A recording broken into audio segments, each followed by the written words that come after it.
Welcome to Good Mythical More. You're making an omelet. You got all types of cheese at your disposal because you are a cheese connoisseur. Which one is best to be omeletized?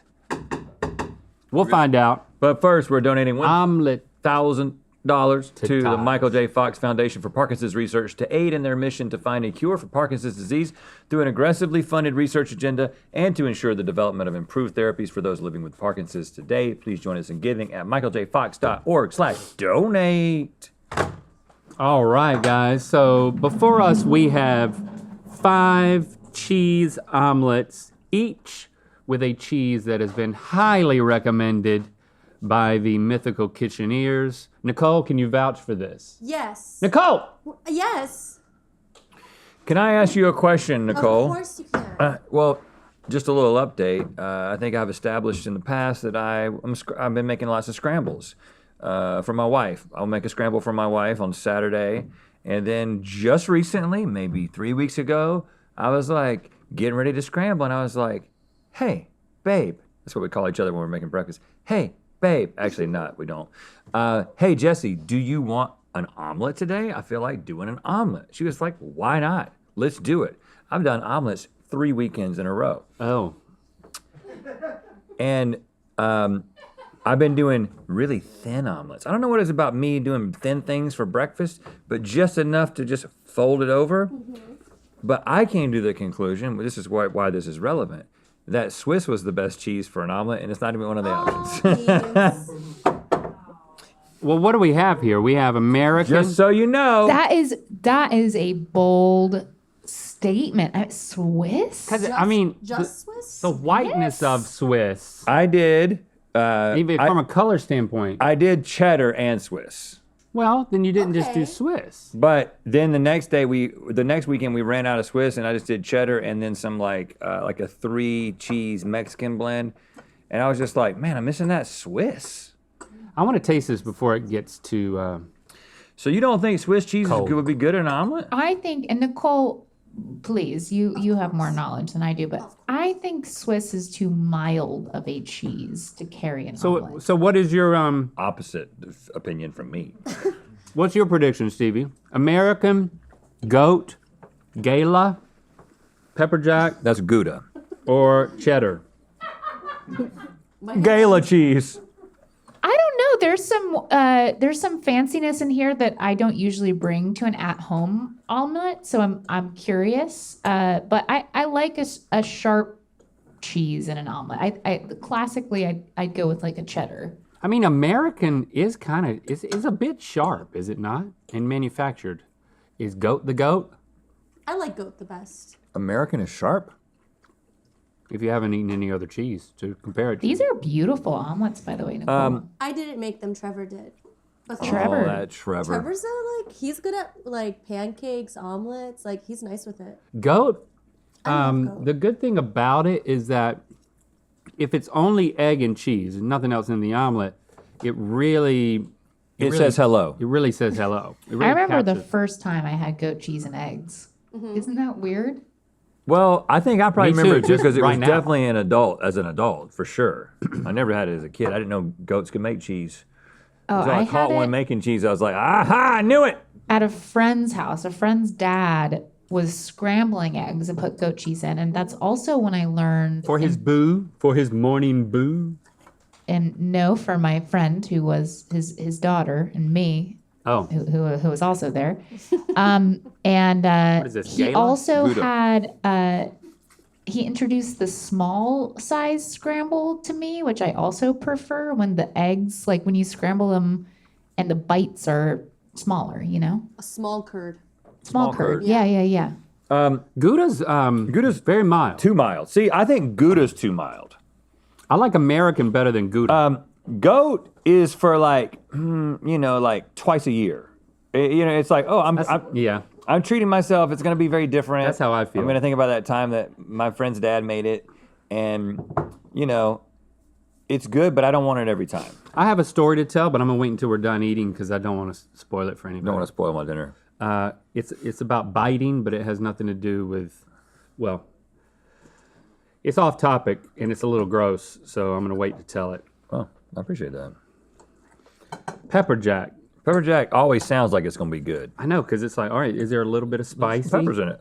This is my least favorite cheese of all time. I hate pepper jack cheese. Is that like dramatic? Why is everyone gasping? What don't you like about it? I don't like the flecks of pepper, like the flecks fleck? of chili. Like the way it flexes. I thought you said this is really trying to flex on us. I'm just not a fan of the way it tastes. It tastes like foot.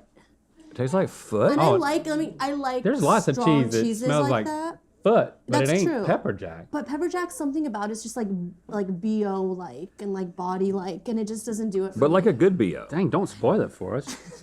Sorry. I mean, I think It's my like favorite so far. Well, there you go. I mean, really, American's my favorite.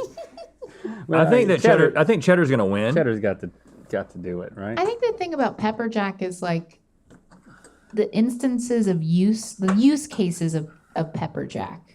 You want a cheese in the fridge that you can use for multiple things. And arguably, what is that for pepper jack? Pretty much anything. I think.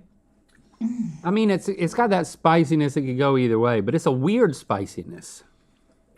Because it's not that it's real hot. I'm really missing that Swiss. Tell me about the cheddar. Cheddar is good, but it needs Swiss Cheddar makes me think. with it. I taste the egg a lot more with the cheddar. I'm not afraid to be basic. I'm going with American. I didn't think the American was bad. Well, now that I go back to it. Can we talk about, you mentioned this casually as if not. it was a normal thing to do, and I've never heard this before. Putting mustard on your scrambled eggs. Yeah. Let's get back to that craziness. I don't put mustard on a lot of things, but if we have a sausage egg scramble, and I'll pie sausage egg and cheese scramble. Christy does that. I love it. It's my favorite. It's Lincoln's favorite too, so we ask for it.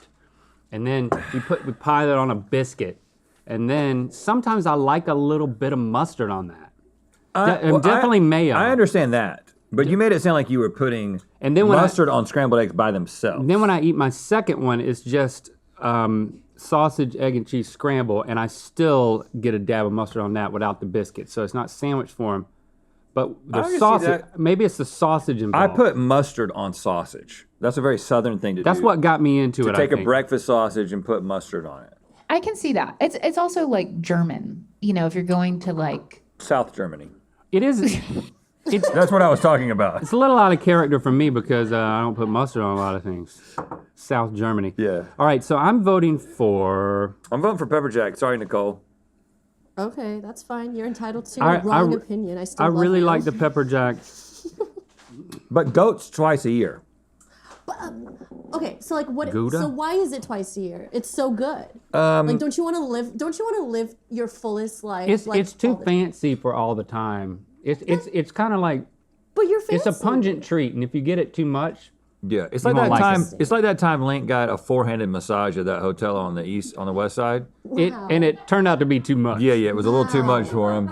That sounds awesome. You want to do I it? couldn't handle it. Maybe once a year. Maybe once a year for you.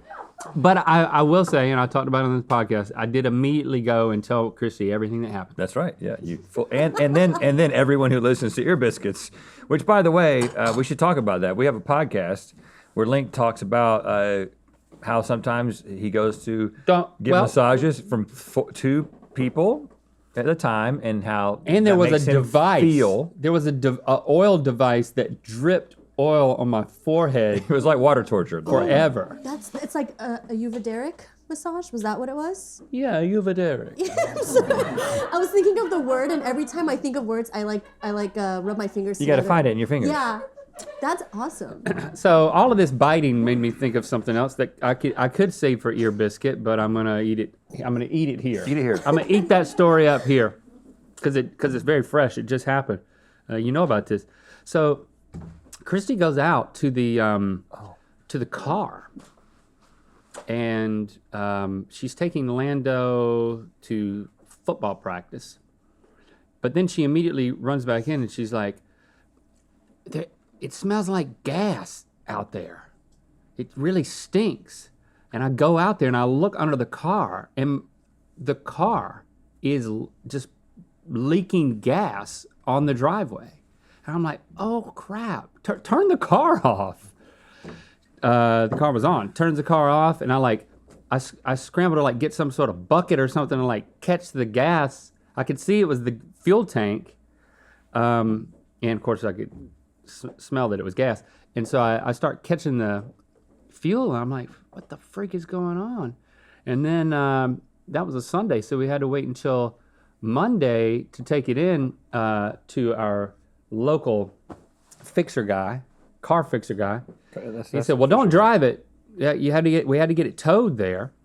And then when I got home, Christy said, you'll never believe what happened. And I was like, is somebody trying to kill us? What's going on? And she was like, rats. Rats chewed the underside of the car. And I'm like, I don't believe that.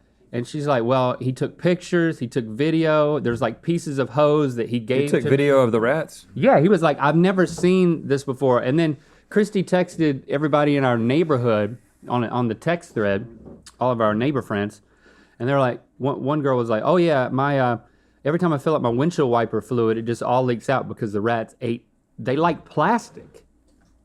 And they were like getting, and if you have fruit trees and stuff, they like to get under your car and eat the plastic is what. Well, this is They weird. also like to get under the hood because the engine is warm. And so they'll get into the hood, and I guess while they're and then you in crank there, it do up, some other stuff. and they'll poopy and maybe die. Well, it's funny because, Jesse went down the hill in our car recently and then got the low coolant light. And since it's still under warranty, which is your car still under warranty? You should be taking it to the dealership. I don't think the warranty doesn't cover Cover that. rats? It doesn't cover, no. Oh, you got to find out. I think my warranty covers rats. I was like, you know what? I'm going to my guy. But I think I'm just wondering if the same thing's happening because this car's like 2 years old, and your car's pretty new too. It cost $600 to. They had to replace the gas tank and the gas lines, and he was like, "You have to get an exterminator out there." So we did that yesterday, and they're like, I'm going to figure out something to spray underneath the car to You can't get rid of the rats. Keep the rats away. I mean, there's a lot of rats in Los Angeles that people don't know about. But there was I remember at your old house. We had rats in the attic in our They previous would house. climb. Of course, we fished the rat out on the Rhett and Link vlog. Yeah, and you had a rat in your attic. Yeah, no shame here. But this morning, Christy had to took Lando to school, and she came back home and she was like, it stinks. It's just the gas smell is just too much. I immediately got a headache, and now I feel sick. We're Googling breathing gas fumes. And it's yeah, you can have nausea, dizziness, headache. She was pale as a sheet this morning. And she was sitting there on the couch, and I was like, don't get up because you could faint. You need to drink a lot of water, and you need to put your head between your legs, and you need to pray. Dr. Link. That this doesn't kill you. Dr. Link. She's like, am I going to get CO2 poisoning? I think you can get CO2 poisoning. I'm like, call poison control. I'm not. So she called poison control, and they're like, well, here's what I said. I just think you need to breathe and then take it easy. In a couple hours, you'll be fine. And then she was pretty nervous about it. And I was like, well, call poison control. And she was like, should I call 911? I was like, no, call poison control. This is what they do. Wow. She called them, and then they said, you're totally fine, not a big deal. Just in a couple hours, you'll be fine. Just don't faint in the meantime. They said exactly what I said. Some people... It's I love being validated by poison control. And now every time we get in an argument, and that wasn't an argument. It was just a heated exchange where we were both afraid that somebody might die. But from now on, that's my go-to. I'm just call poison control, any argument we have. It's I just feel like they're going to take my side. It's I'm in sync with those poison control people. People sniff gasoline for fun. She's fine now. She's fine. I'm not saying, I'm just saying, I don't think... I drove the car in maybe because long term. What they said was, yeah, you like the sniff of it. They said, just driving on the freeway, burn off the gas that's leaked out. Which is a scary thing to say. Like, dangerous. driving on the freeway, burn off the gas. I think you should have called poison control before you got in. Like- before you did that. Like, if you heat up the car, I'm it about evaporates. to drive and burn the gas off. Is that cool? I rolled down all the windows, I pumped the AC, and I probably smoked like 17 cigarettes on the way. Yeah, right. Just tossing them out the window. I hate it when people do that. Me too. Pet peeve of mine. To get the Rhett and Link Sing Brooks and Dunn vinyl, join Third Degree quarterly or annual by June 30th. MythicalSociety.com for details.